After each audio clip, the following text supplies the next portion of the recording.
The fact that you went in from Christianity and transitioned into Islam, what were the things that you perhaps didn't align yourself completely with Christianity that helped navigate your journey towards Islam?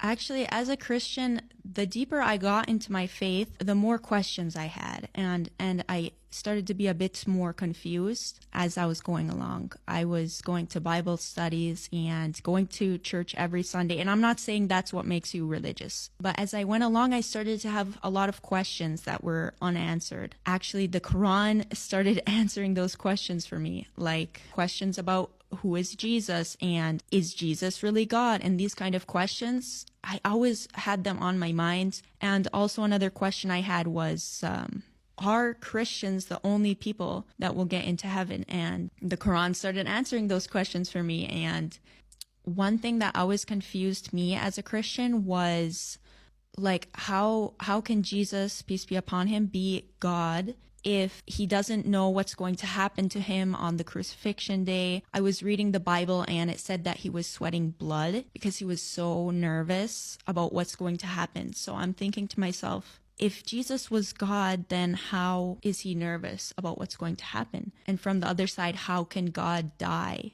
And from the other side, I'm thinking, like, if we put God into a human time frame, which has a beginning and an end, then God would have a beginning and an end. But God is infinite, so to me, it feels that we're somehow limiting God.